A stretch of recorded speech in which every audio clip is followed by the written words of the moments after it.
Cumprimento a igreja com a graça e a paz do Senhor, amém? Irmãos, para quem não me conhece, eu sou o João da Maila. Eu sou a Maila do João e juntos somos casados para sempre, paz para toda a vida da Antonella. Irmãos, hoje eu estou aqui para cumprir uma promessa, uma aliança que foi feita com o Senhor há 7 anos atrás. Eu quero aproveitar para ressaltar que eu não sou obrigado a prometer nada para ninguém.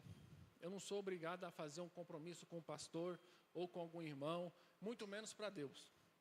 Mas a partir do momento que eu abro a minha boca e falo, eu prometo, eu tenho um propósito, e eu, como me comprometo, eu sou obrigado a cumprir. Sabe por quê, irmãos? Porque a história nos mostra que aquela pessoa que tinha, por fim, por objetivo, manter a honestidade e manter a obediência, pela desobediência deles, tiveram consequências terríveis. Nós podemos aqui elencar várias pessoas. Lá no princípio, como Adão, desobedeceu ao Senhor e mesmo assim ele foi castigado e foi expulso do jardim.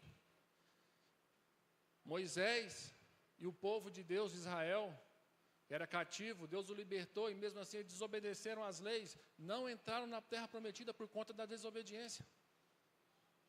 Amém? Saul, na guerra, Deus falou, não levai para Israel os espólios de guerra, e mesmo assim ele o fez, desobedeceu. Jesus destituiu ele do reino. Davi adulterou com Batseba, desobedeceu. E aqui eu posso citar vários e vários personagens que nós vamos ver que por causa de uma desobediência, eles enfrentaram consequências terríveis. E na minha vida não foi diferente. Uma promessa feita lá atrás me trouxe consequências terríveis nos dias de hoje. Eu posso estar enganado, irmãos, mas eu tenho dentro de mim que hoje eu passo por uma dificuldade, um problema de saúde, que aos olhos da medicina é incurável. Hoje eu sofro de uma doença degenerativa. Essa doença tem o nome de mal de Parkinson. Vocês vão perceber ao ponto que eu estou falando, que eu vou começar a ter espasmos musculares, não é nervosismo, é por conta da doença. E isso eu tenho dentro de mim por conta da promessa que eu fiz ao Senhor lá atrás. Hoje eu sofro as consequências disso, dessa desobediência. Posso passar 1 ano, 2 anos, 3 anos, 10 anos, um dia a conta chega, irmãos. E hoje eu estou aqui para cumprir aquela promessa feita, a aliança feita com o Senhor lá atrás, devido a um problema de saúde também, que aos olhos da medicina era incurável. E Deus me levantou. Irmãos, para vocês conhecerem um pouco da minha vida, eu sempre fui um adolescente, um jovem que sempre teve de tudo, nunca passei dificuldade. Quando eu digo dificuldade, é dificuldade financeira. Meu pai sempre trabalhou muito, muito. Sempre me deu de tudo, do bom e do melhor. Com 17 para 18 anos, eu vim morar em Goiânia, com o intuito de estudar. Meu pai me mandou para Goiânia para estudar.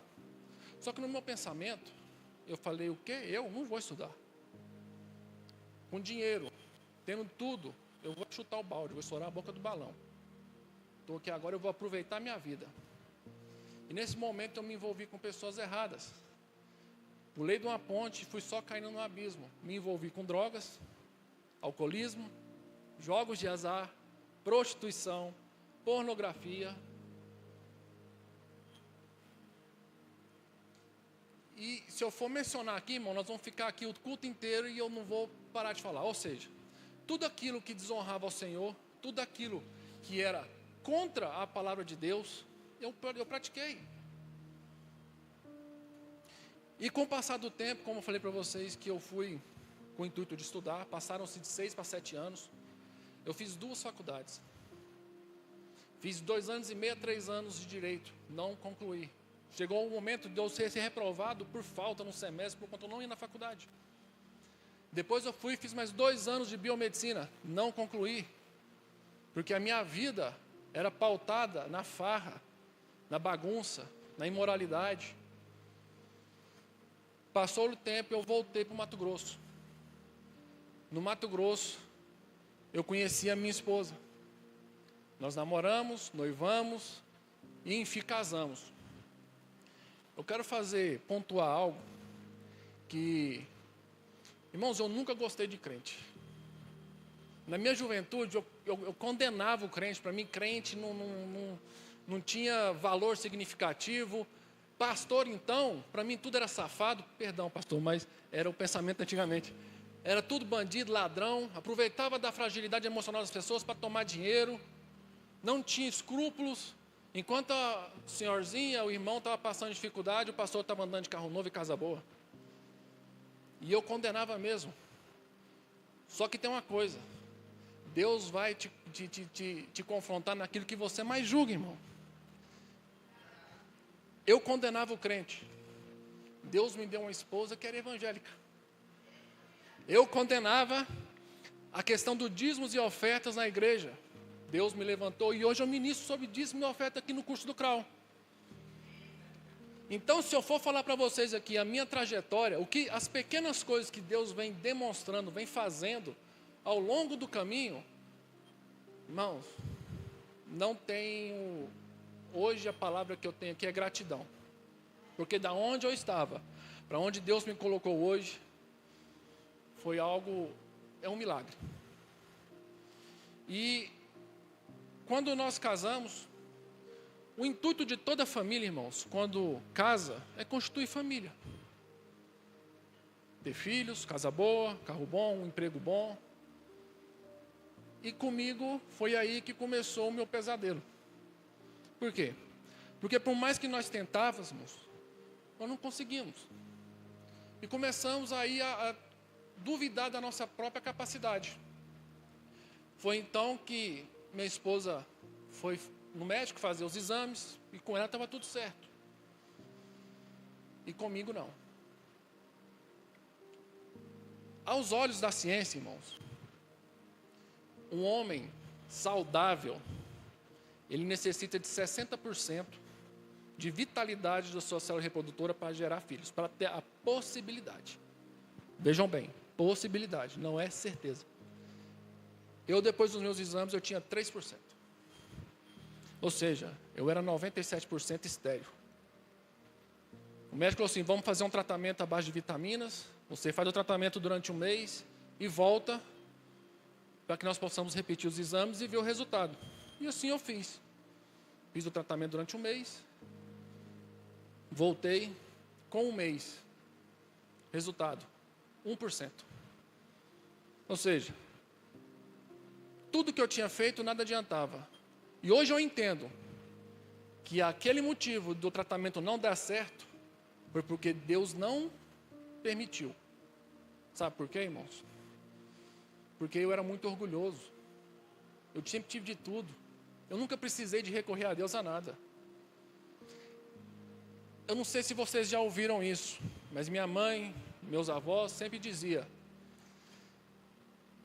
busca o Senhor. Porque se você não buscar pelo amor, você vai buscar pela dor. E eu nunca acreditei muito nisso. E a partir do momento que eu precisei recorrer a Deus por causa de um problema de saúde, foi que eu fui entender. E como eu disse, eu era muito orgulhoso, eu não aceitava.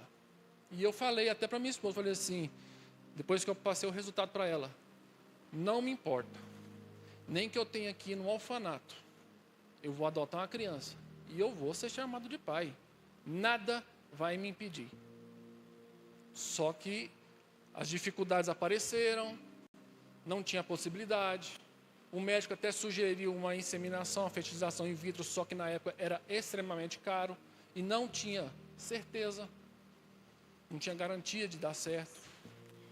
Só te interromper um pouquinho, para falar que nessa época que o João descobriu, eu, desde muito pequena, então, eu já tinha ali, estava num lar evangélico, minha família evangélica, mas quando eu inteirei ali os 18 anos, eu não estava muito firme na igreja. Enfim, nessa época também. Mas, quando eu era criança, um dia, uma pessoa estava na minha casa, uma pastora da igreja, e ela orou por mim. Ela falou assim, eu vi você, eu vi a sua casa, você tinha filhos, você tinha uma casa boa, um esposo.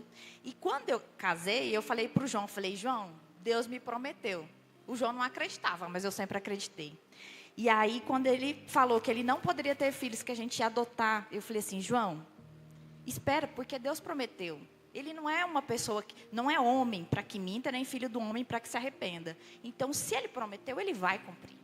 A gente não precisa adotar, porque a gente não precisa ajudar Deus. Deus não precisa de ajuda. Porque se fosse para ser de uma outra forma, ele não precisava ter me prometido. Eu entendo dessa forma. E aí ele falava assim para mim, falou assim, olha, pode ser que você vai casar de novo. E aí você vai ter essa promessa cumprida. Eu falei assim, olha, Deus não é Deus de confusão. Eu creio que se não fosse para ser você, a gente não tinha se casado. Então é porque vai ser você. Eu não sei em que momento, como, quando. E nisso se passaram muitos anos orando e falando para Deus, Deus, mas o Senhor me prometeu. Eu não pedi, o Senhor me prometeu. E eu acredito que o Senhor pode fazer.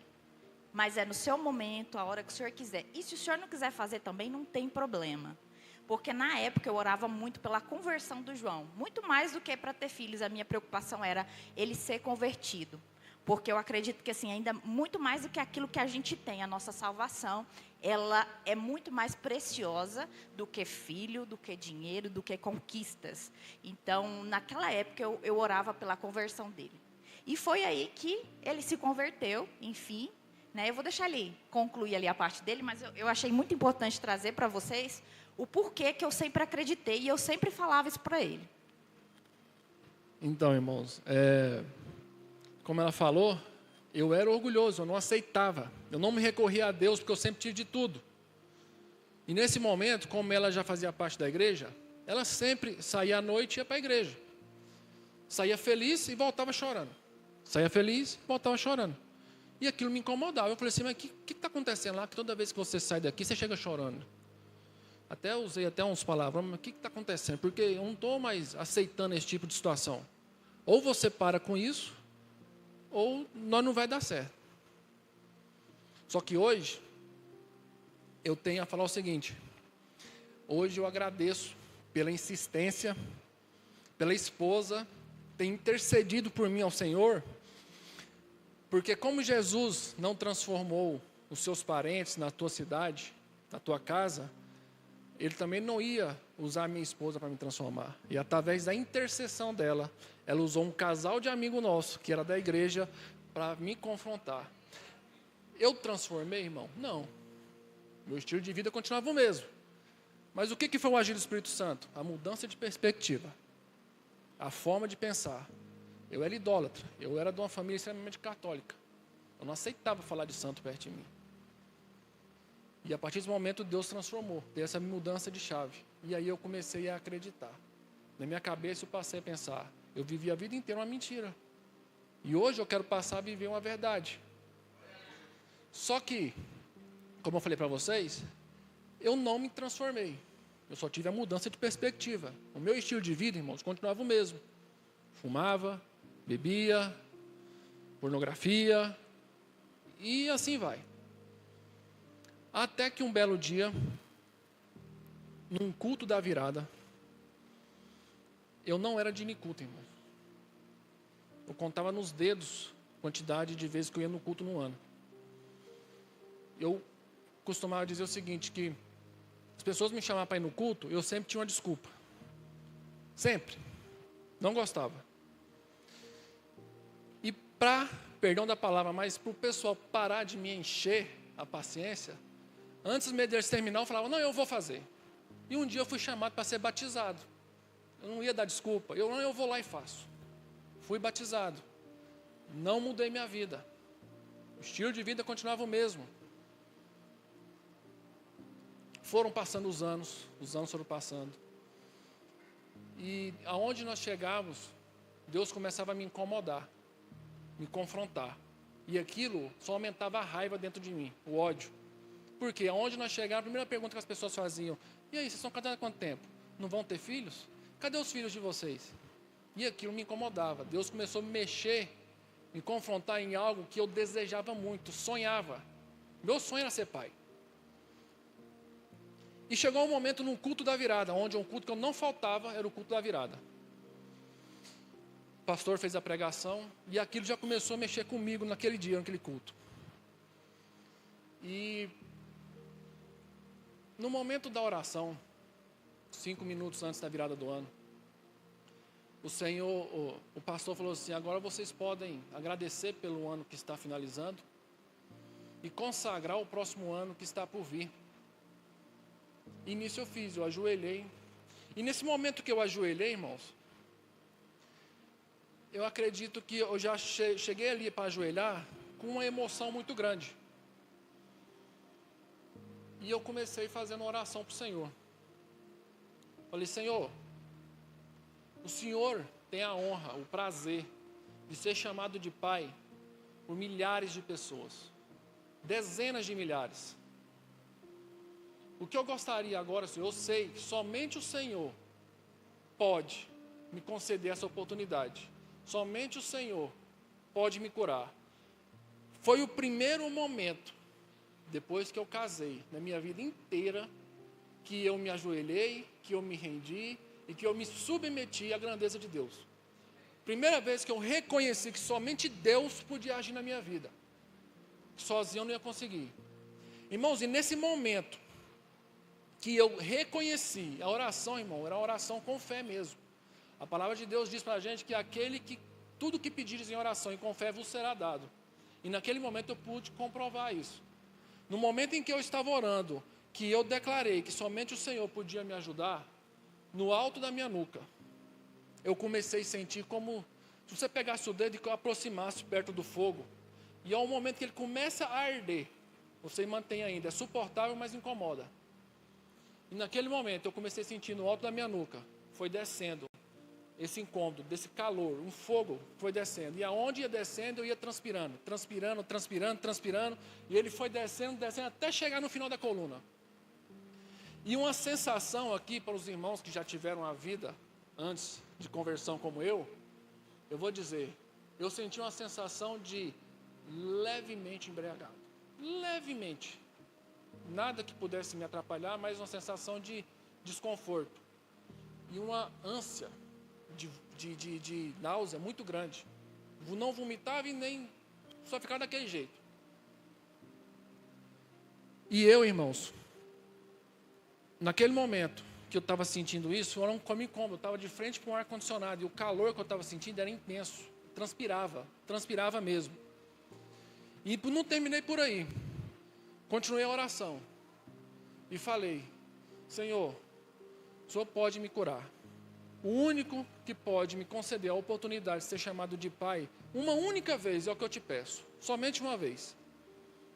Porque se o Senhor fizer esse milagre na minha vida, aonde eu estiver, aí que vem a promessa, irmãos. Aonde eu estiver, da forma que eu estiver, se for me dada a oportunidade, eu irei testemunhar o milagre que o Senhor fez na minha vida.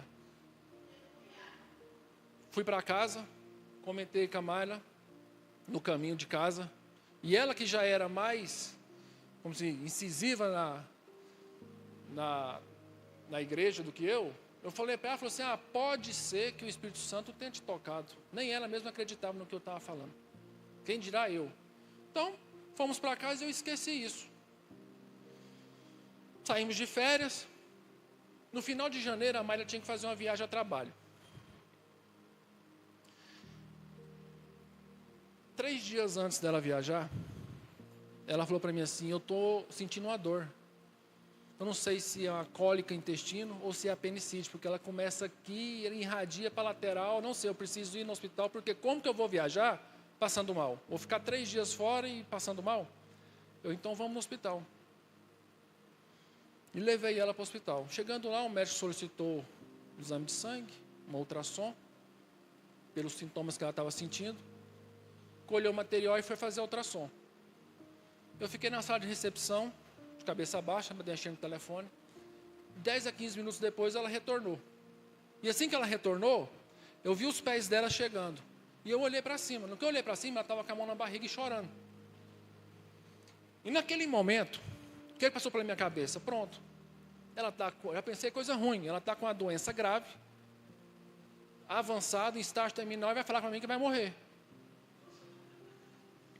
Só que não, quando eu olhei para ela, No estrade dela, ela olhou para mim e falou assim, tô grávida. Eu falei assim, como? Mentira, você tá doido. Ela, tô grávida. A moça que acompanhou ela na sala para fazer o ultrassom, estava na porta esperando, ela estava com um sorriso no rosto, esperando a minha reação. Foi aí que eu acreditei, falei assim, tô grávida. Eu não falei mais nada. Nós se levantamos, ela seguiu, nós saímos da porta. Meu carro estava a uns 60 metros de distância de onde a gente estava. E nesse momento, nessa caminhada do local do exame até o carro, ela já vinha chorando e eu me segurando a emoção, não falei mais nada. Até no carro chegar, fomos em silêncio. Assim que entrou no carro, irmãos, que fechou a porta, eu não aguentei a emoção. E me derrubei em lágrimas. Lágrimas, lágrimas, lágrimas, lágrimas. Foi a primeira vez em que eu falei, glória a Deus. Ainda falei para ela, Maíla, Jesus me curou? Eu não acreditava. Será que eu estou curado? Não é possível. Só que nesse momento, irmãos, eu lembrei da promessa que eu tinha feito. Eu era uma pessoa muito tímida. O pastor sabe, pastor Márcio. Quando eu cheguei aqui, quantas vezes ele me convidou para vir aqui dar uma palavra? E eu sempre, hoje não dá. Por quê? Medo do microfone. A vergonha. Nunca gostei de expor minha vida para ninguém. Por isso o fato de eu nunca ter testemunhado. Porque para mim seria uma humilhação eu chegar aqui e expor minha vida, falar dos meus pecados, dos meus problemas de saúde, porque isso só diz respeito a mim. Esse era o meu pensamento. E nesse momento, irmãos, que ela falou que estava grávida, veio à minha cabeça, no dia 31/12 de 2018, no culto da virada, a sensação que eu senti. Eu não vou explicar para vocês o que é essa sensação, como que é, porque é algo inexplicável. Quem já recebeu um milagre sabe do que eu estou falando. Quem já foi batizado no Espírito sabe do que eu estou falando. Não tem como eu descrever a sensação. É a mesma coisa de eu falar que eu estou comendo algo e descrever a sensação para vocês que nunca se alimentaram. Vocês não vão saber, só vão saber que eu estou falando. E naquele momento, foi aonde eu tive certeza que Jesus me curou. Que eu fui tocado pelo Espírito Santo. E que depois desse dia, irmãos, até hoje eu ainda busco sentir essa sensação novamente. Mas naquele dia foi algo que ficou marcante na minha vida, aonde eu recebi o meu milagre. Mesmo diante dos descréditos da medicina, da ciência, dos médicos, falando que era impossível. Hoje eu tenho a consciência, eu sirvo a um Deus. Deus do impossível. Aquele que nada se opõe a Ele. E depois disso, irmãos, que nós soubemos que a Maíla estava grávida, eu tenho uma mania, a Maíla sabe. Eu estou em casa, eu começo a falar sozinho. Eu começo a pregar para mim mesmo. Você vai ter que dar uma palavra de generosidade hoje. Eu começo a pregar para mim mesmo lá. Falar. Então eu sempre tive essa mania de falar sozinho, gesticular, falar na frente do espelho e começar a falar comigo mesmo. E eu sempre comentava com ela, falava assim, a Antonella, ela vai ser assim, o rosto, o cabelo, os olhos, a boca, o nariz, eu começava a desenhar ela na minha cabeça, do jeito que eu queria, do jeito que eu sonhava. E o dia que a Antonella nasceu, a Antonella veio é a mesma coisa eu pegar um desenho, tirar uma foto e colocar na parede assim, do jeito que eu pedi para Deus, do jeito que eu sonhava, Deus me concedeu. Do mesmo jeitinho. Então, irmãos, esse é meu testemunho. Eu prorroguei isso por muitos anos. E como eu falei no começo, uma aliança feita com Jesus, uma promessa feita, seja ela para Deus ou para algum irmão, ela deve ser cumprida. A desobediência traz consequências terríveis. Falei para vocês do meu problema de saúde atual, no começo. Eu tenho dentro de mim que é por conta. Também pode ser pelo meu estilo de vida que eu trouxe no decorrer dos anos. Mas a desobediência, ela tem um papel fundamental nisso. Eu tenho fé. Da mesma forma que eu estou aqui hoje, falando de algo impossível do passado. Eu tenho fé que um dia eu entrarei por aquela porta. Chegarei aqui. E falarei a vocês que Deus fez na minha vida novamente.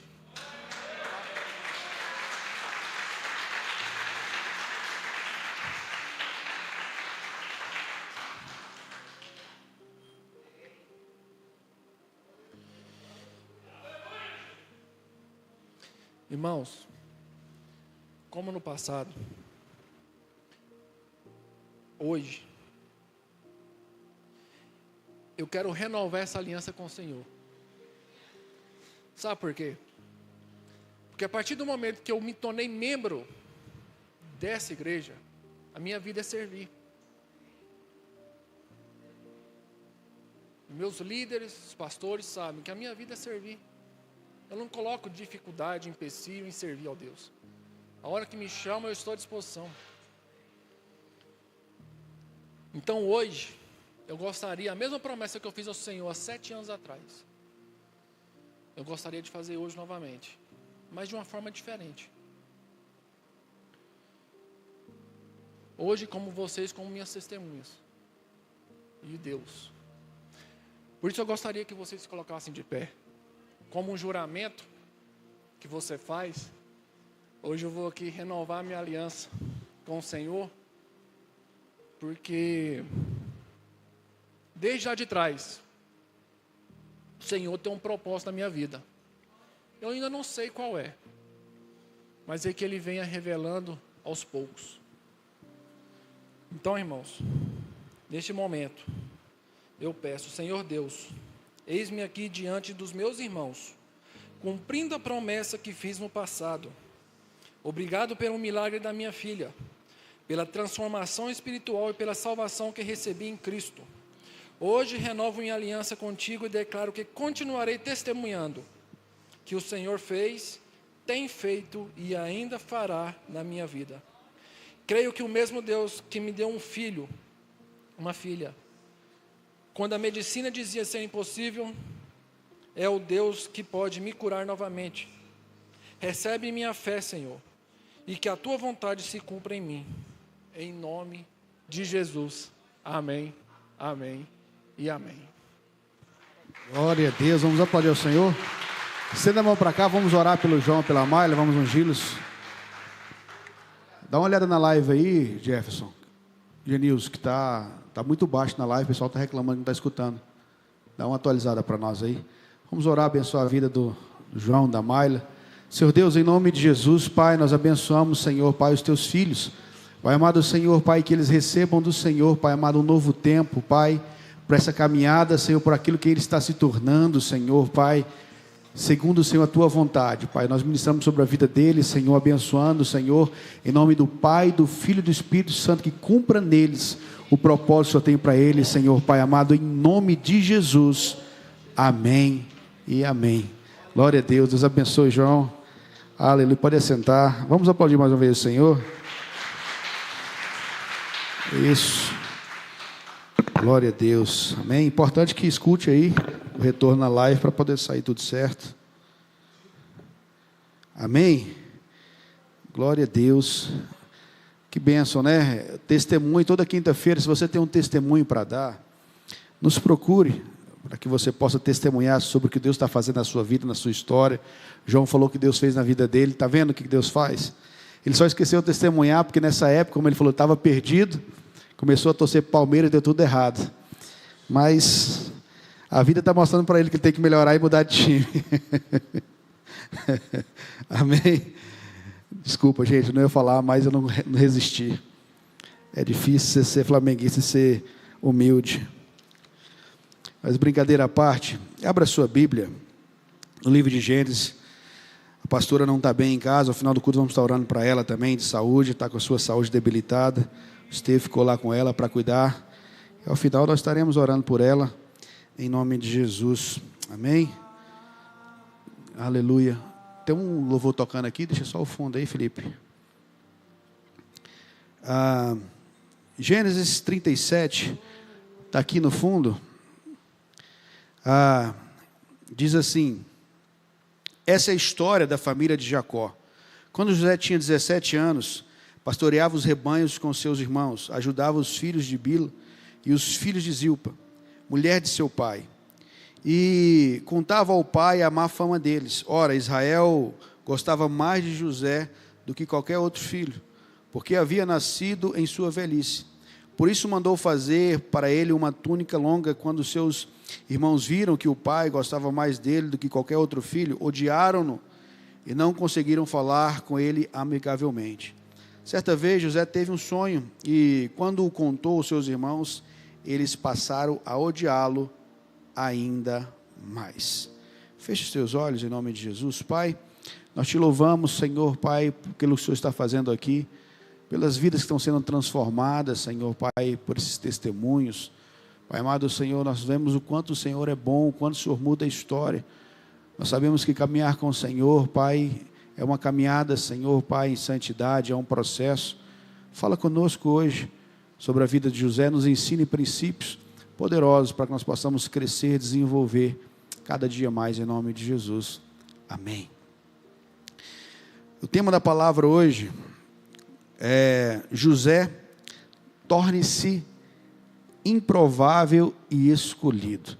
Quem aqui se acha um improvável? Fala assim, olha, não era para dar certo. Eu sou um improvável. O João é um improvável. Todos nós aqui falamos assim, olha, eu não era para dar certo. As coisas na minha vida aconteceram porque Deus teve misericórdia e milagre. Isso aconteceu também na vida de José, que eu quero pular a introdução. Nós estamos com o horário bem avançado, nós temos 20 minutos. Mas eu quero pular aqui a introdução e já quero compartilhar aqui 4 princípios da vida de José, para que nós possamos entender o que Deus faz na nossa vida, na nossa história. E o primeiro princípio, tome nota, pode passar aí, Anne. Primeiro princípio, viva obediência como estilo de vida. Fala para o seu irmão, viva obediência como estilo de vida. Essa é a história da família de Jacó. José era o 11º irmão, e a Bíblia fala sobre a história dele, como ele passou cada processo. Ele teve sonhos, Deus falou com ele, sobre que ele se tornaria, só que a sua família, os seus irmãos não aceitaram muito bem isso. Eles não digeriram aquilo que Deus estava falando com ele. Nem o seu pai ainda conseguiu digerir, porque aquilo que Deus estava revelando era algo sobre o futuro, quem ele se tornaria. Mas a sua família não digeriu, o seu pai não digeriu, a sua mãe, os seus irmãos. Fato é que José, ele viveu uma vida muito aquém do propósito de Deus. E passou a ser odiado, a ser vendido. Você já conhece a história, José é vendido pelos seus irmãos, quase o mata, mente para o pai, falou que ele tinha sido devorado pelas feras. Ele passa uma caravana de ismaelitas, ele é vendido pelos seus irmãos e vai parar no Egito. E aí você já conhece o processo. Mas eu quero aqui compartilhar o primeiro princípio na vida de José, que o tornou de fato quem ele viveria. O propósito viva em obediência como estilo de vida. A obediência de José. José permaneceu fiel, obediente, quando ninguém estava vendo. A obediência é a chave. Obedecer é a chave que vai nos ativar um grande propósito. Pode baixar o fundo, quase imperceptível, tá, Felipe? Deixa bem, mas bem baixo mesmo. Então, a obediência é a chave que vai nos levar ao propósito de Deus. E isso é muito sério. José obedeceu e trabalhou com seu pai, servindo-a como quem serve a Deus. Por isso que a Bíblia vai dizer que o Senhor era com José. E a lição aqui de obediência, que a verdadeira obediência é aquela que é vivida quando não há público, quando não tem ninguém nos olhando. Essa é a verdadeira obediência. Quando não tem ninguém nos olhando. José viveu nesse nível, José viveu nesse processo. Porque hoje nós, como seres humanos, queremos que o outro veja o nosso sacrifício. O outro veja o que nós estamos fazendo. Só que José fazia o que ele precisava fazer quando não tinha ninguém olhando. Isso é caráter. José viveu isso nos detalhes. A obediência diante da tentação. José, quando ele estava ali na presença ali da esposa de Potifar, a Bíblia diz que quando ele é vendido como escravo, ele é contratado ou ele é pego como escravo para trabalhar na casa do general, que era Potifar. E a Bíblia vai dizer que José ele foi seduzido repetidas vezes pela esposa de Potifar. Mas José decidiu, está lá em Gênesis 39:9, que ele não cometeria tamanha maldade e pecaria contra Deus. José, ele pensava, olha, não tem ninguém me olhando, mas tem um olho que está sobre mim. E ele temia o Senhor, falou assim, olha, o pecado que eu vou cometer é contra o meu Deus, pecaria eu contra o meu Deus? Ele resiste às investidas da esposa de Potifar, ele fugiu do pecado, mesmo sabendo que poderia perder tudo. Mesmo sabendo que poderia perder tudo, ele fugiu do pecado. E aqui é a lição que eu tiro, que às vezes obedecer significa fugir, não negociar. José preferiu perder a capa do que perder a comunhão com Deus. Ele não se importou com isso. O que ele preocupava é se ele estava agradando ou não a Deus. Ele foi obediente mesmo sendo injustiçado. José foi obediente mesmo diante de uma culpa que ele não tinha feito, foi lançado na prisão, e mesmo assim ele manteve a sua obediência a Deus, o seu espírito alinhado com Deus. Mesmo na prisão ele serviu, interpretou sonhos, esteve disponível. Então quem obedece, ele não permite que a injustiça destrua a sua fé. Ele permaneceu fiel, mesmo que as circunstâncias, mesmo que a adversidade fosse de encontro àquilo que ele estava fazendo. Nós quantas vezes negociamos os princípios de Deus por tão pouco? Às vezes somos pressionados, às vezes quando nós passamos por adversidade, negociamos com Deus princípios e valores, não dizemos não ao pecado. José, mesmo diante de injustiça, mesmo diante de adversidade, sendo injustiçado, sendo lançado na prisão, ele preferiu, ele escolheu permanecer fiel a Deus. Às vezes nós, com tão pouco, negociamos, cedemos às tentações, aos enganos. Ele foi obediente ao propósito de Deus. Quando ele foi exaltado ao cargo de governador, ele permaneceu humilde. E humildade não é aquela pessoa... Hoje nós temos uma falsa ideia sobre humildade. Humildade é aquela pessoa assim... aquele bobinho que... Não, olha para baixo, não fala com ninguém. Não, isso não tem nada a ver com humildade. Humildade é pensar menos em si. Humildade é você pensar no outro. É você fazer o seu propósito. É você cumprir o seu propósito. Não confunda humildade com simplicidade, não tem nada a ver. Não tem nada a ver. Eu já vi pobre arrogante e rico humilde, e o inverso mesmo. Então humildade não tem a ver com riqueza, com classe social, tem a ver com caráter. José, ele permanece humilde mesmo na condição de governador daquele lugar. Em Gênesis 45:8 ele declara: Deus me pôs por pai de Faraó, senhor de toda a sua casa e governador de toda a terra do Egito. Ele administrou o Egito, ele foi obediente, ele obedeceu ao ponto de pedir perdão.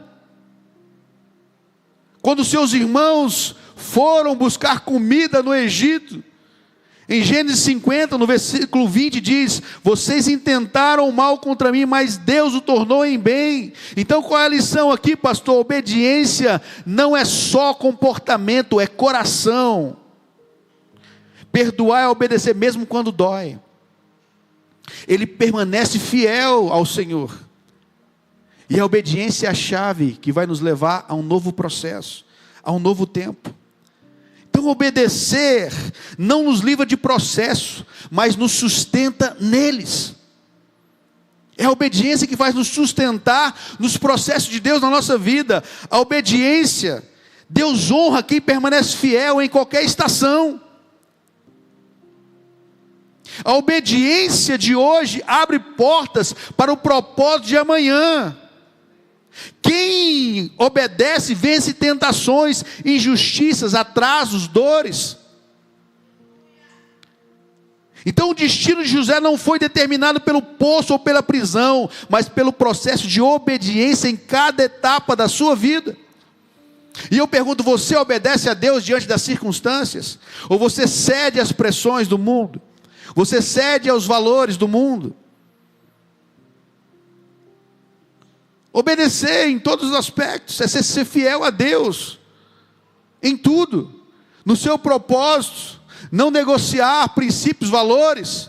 Eu falo, tem pessoas que estão fichadas com Deus, mas ao mesmo tempo estão fazendo freelance para o diabo.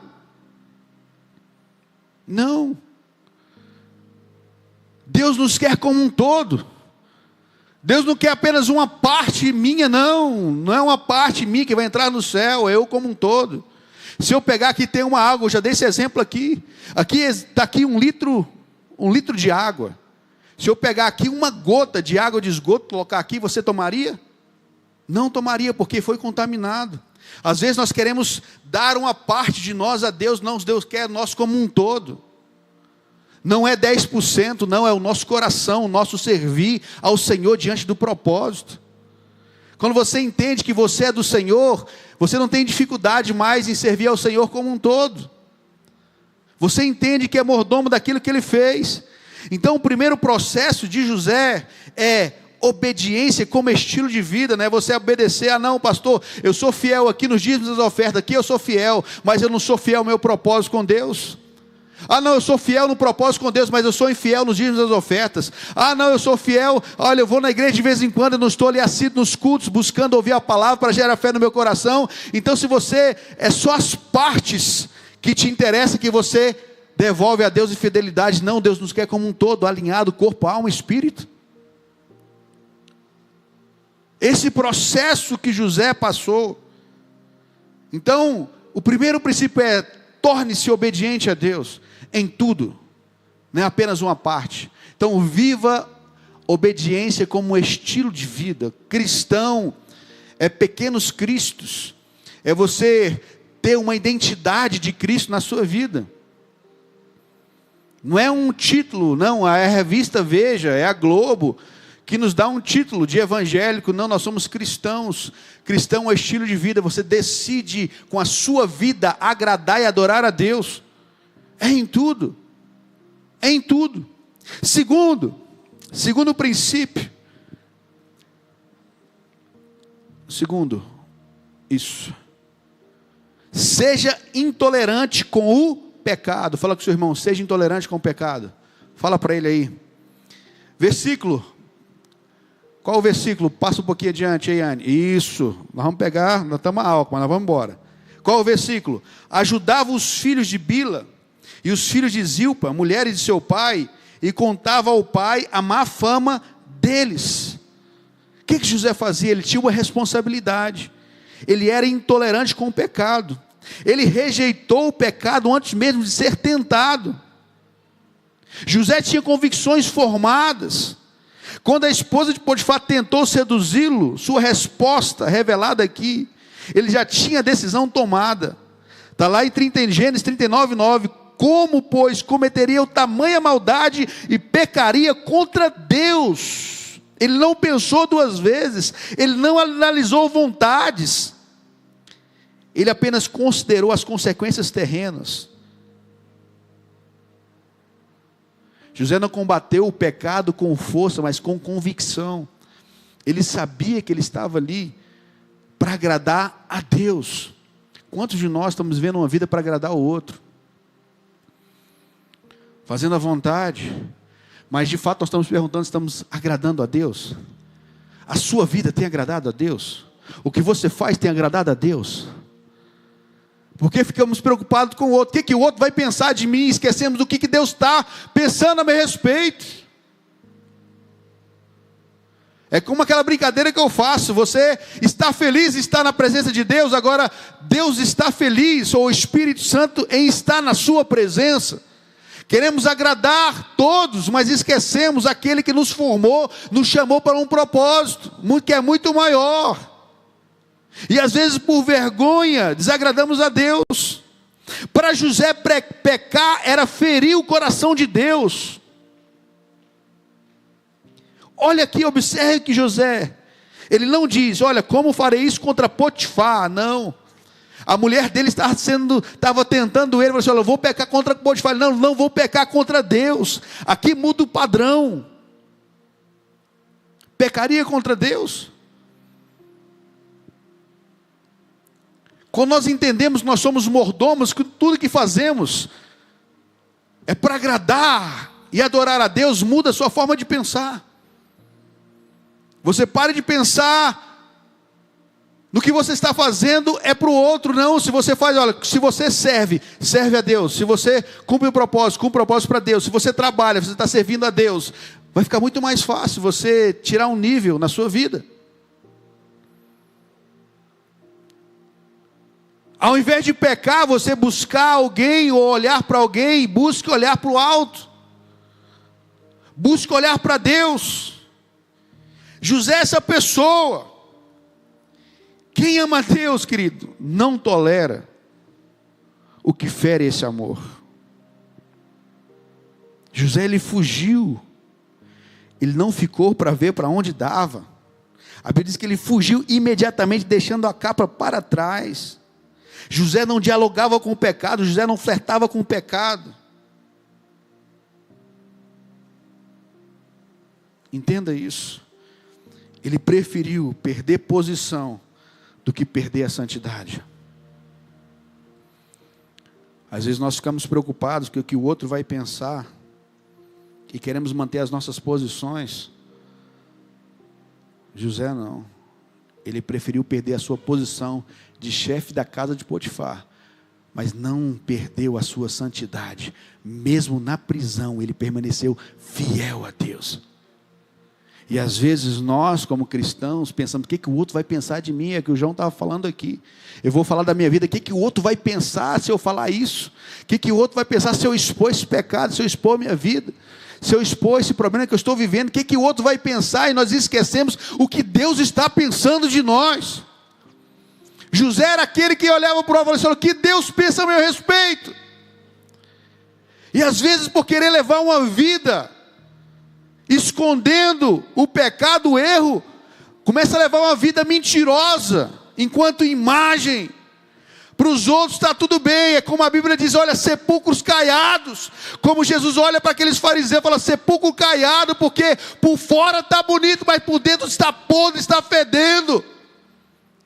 Quantos de nós estamos fedendo por dentro porque estamos aparentando que está tudo bem? Aos olhos da sociedade, olha lá, que família perfeita, mas por dentro está apodrecido, Deus está rejeitando.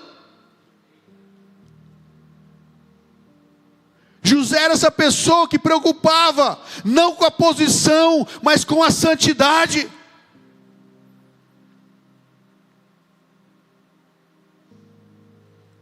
Temos nós que agradar a Deus do que o outro. Tem lugar, tem famílias que Jesus não entra mais nem na porta. Mas para a sociedade eu tenho que manter um estilo, porque eu tenho algo a zelar, eu sou uma pessoa que tem um peso na sociedade, e quer mostrar aquilo que não é. Sepulcro caiado, está podre há muito tempo. E Deus fala assim, olha, conserta a vida, alinha o coração. É o que José pensava. Olha, eu não estou preocupado se eu vou deixar de ser governador da casa de Potifar. Eu quero agradar ao meu Deus. Ele é encerrado na prisão, perde posição, mas permanece em santidade, porque ao seu tempo Deus iria o exaltar. Como é que está o seu coração? A sua intolerância ao pecado levou à excelência espiritual. Olha isso. E a Bíblia fala, o Senhor era com José. Então a santidade atrai a presença de Deus, grave isso. A santidade atrai a presença. A integridade atrai o favor de Deus. E a fidelidade atrai o propósito. José, ele caminha em integridade ao Senhor. Em santidade Deus se torna presente. Em integridade ele atrai o favor de Deus. Mesmo na prisão ele era abençoado. E a fidelidade do Senhor, através de José, o leva ao seu propósito. Então não negocie princípios. Ele tinha princípios inegociáveis. Ele amava a Deus mais do que a sua posição. Quantos de nós queremos manter a posição e esquecemos de Deus?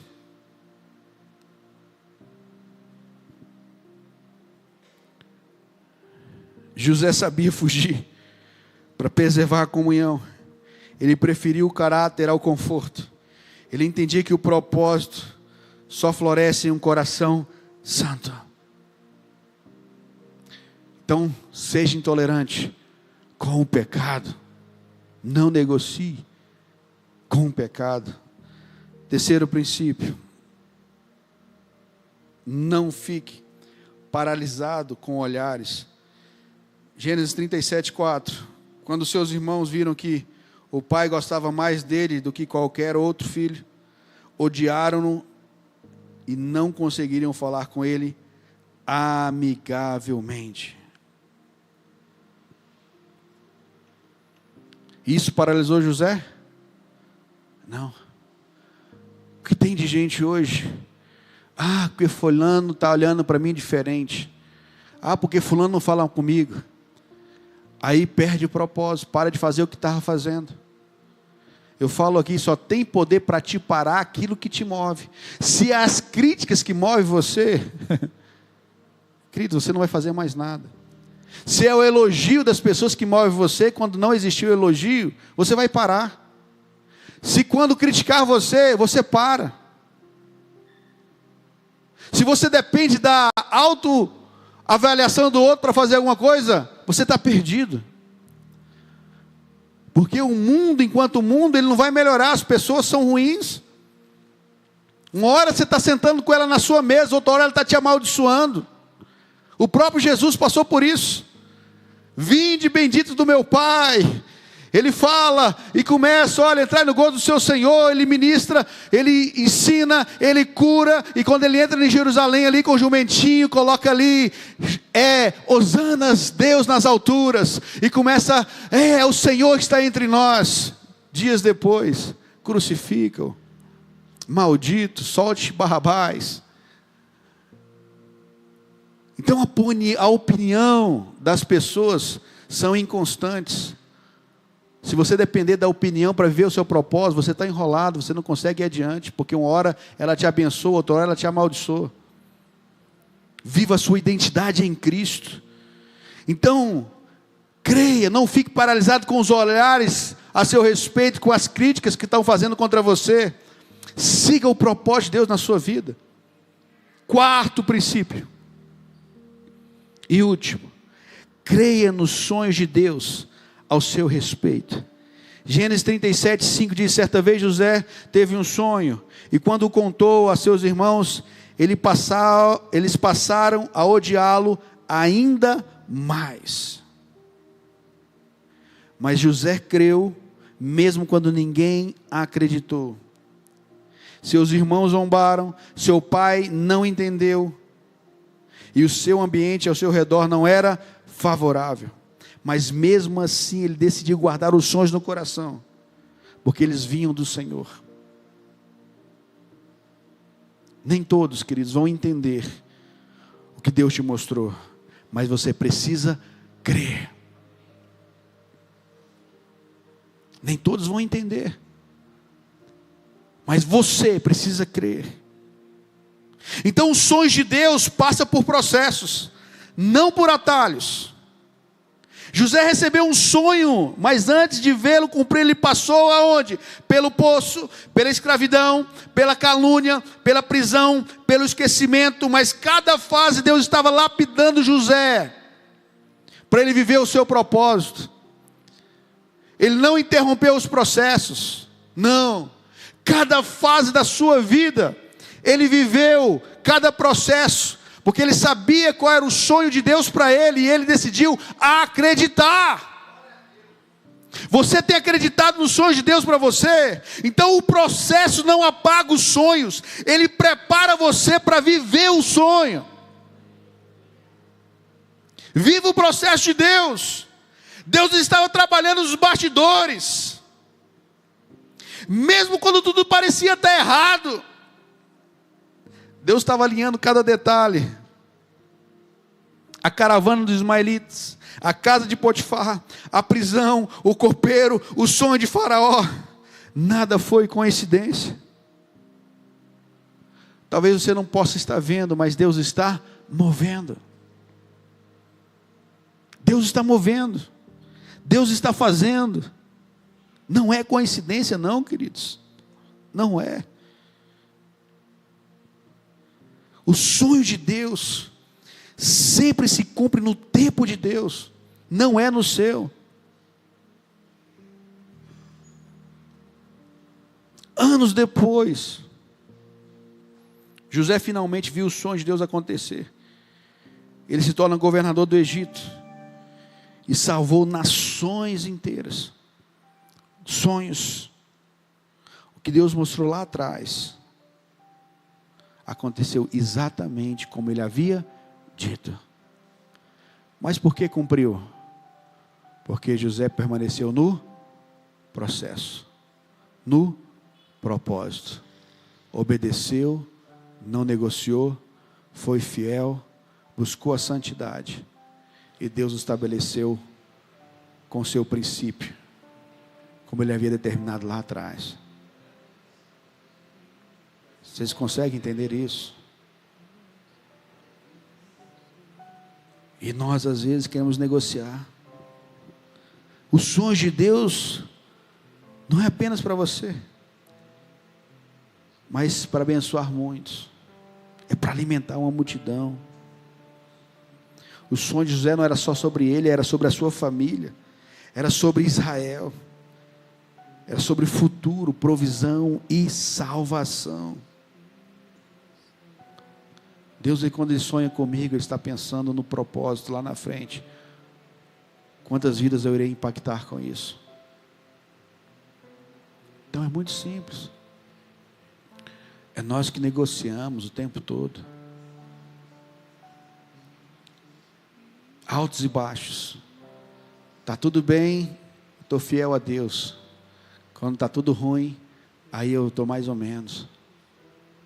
José nos mostra que nos altos e baixos da vida dele, ele permaneceu fiel. O processo de Deus foi para lapidar o coração dele, para tornar quem Deus queria que ele fosse. E ele permaneceu fiel. Fiel a Deus. Fiel às circunstâncias. Assim como José. Creia nos sonhos de Deus para a sua vida. Guarde aquilo que Ele te mostrou. Não negocie princípios. Não negocie valores.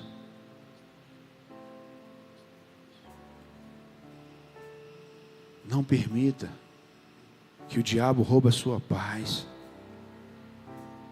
Que o diabo roube a sua fé. Se coloque de pé em nome de Jesus.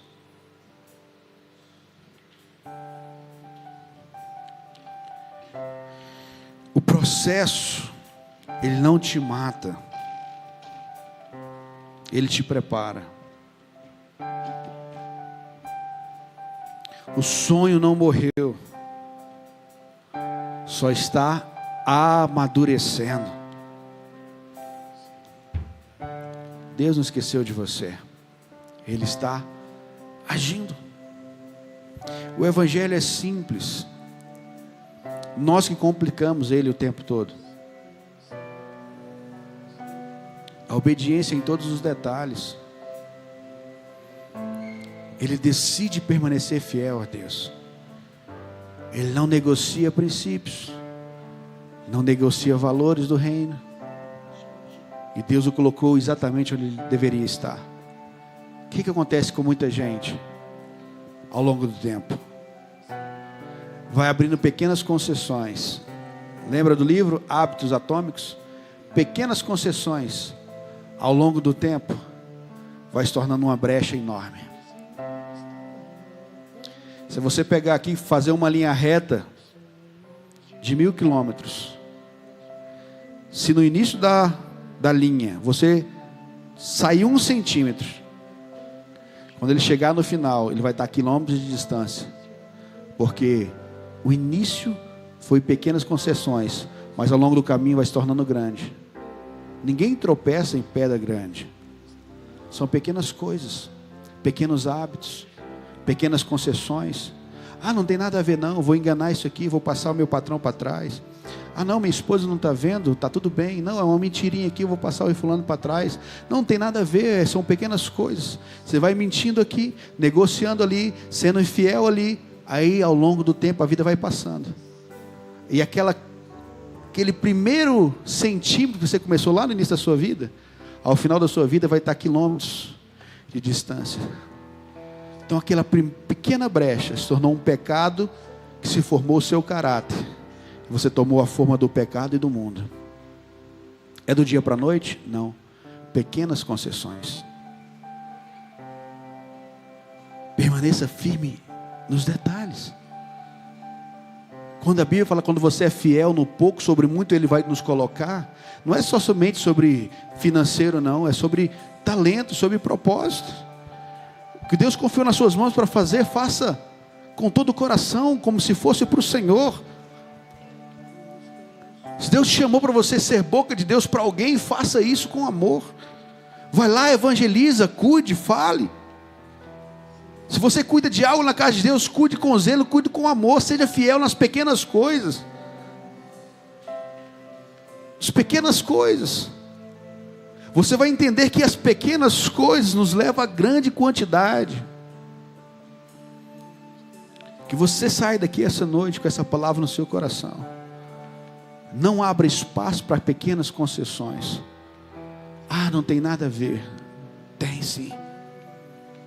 Tem sim. Ah, não tem nada a ver. Pecado não se negocia. Senão com o tempo você vai só parecer enquanto imagem. As pessoas vão olhar para você, olha, mas lá dentro está tudo podre. Feche os teus olhos em nome de Jesus. Eu não sei se nesses 20 minutos você conseguiu entender que Deus quis falar contigo essa noite. Mas eu quero te dizer que Deus tem um propósito para a sua vida. Ele tem um sonho para você. Ele tem um sonho para a sua família. Ele tem um sonho para a sua casa. Então não abra concessões. Não negocie com o pecado. Não negocie, não flerte com o pecado. Porque se você fazer isso, a sua vida será destruída. E não é do dia para a noite. É com o tempo. Passando 5 anos, 10 anos, você vai ver aonde você nunca deveria ter saído. E eu oro, e juntos vamos encerrar essa noite. Pai, obrigado, Senhor, Pai, por essa palavra. Obrigado, Senhor, por esse ensino. Sobre que José, Senhor, Pai, nos instrui com a sua vida, com o seu exemplo. Que nessa noite nós podemos consertar, Pai, o que estamos fazendo de errado. Pai amado, Senhor, as concessões, Senhor, o engano, o pecado, Senhor, nós podemos enganar as pessoas. Pai amado, Senhor, o patrão, o pastor, o amigo, o esposo, a esposa, os filhos, mas a Ti, Senhor, Pai, ninguém engana, o Senhor som dos corações. Que nessa noite, Senhor, haja arrependimento. Pai, que nós possamos fazer a coisa certa a partir de hoje, Senhor, que é alinhar o nosso coração com os céus, alinhar o nosso coração com o Senhor. Pai, não nos deixe, Senhor, Pai, ser conduzido, Senhor, pela voz do inimigo, mas conduz os nossos passos em justiça. Conduz o nosso coração diante da Tua palavra, Senhor, Pai. Que nós possamos sair daqui, Senhor, Pai, entendemos, Senhor,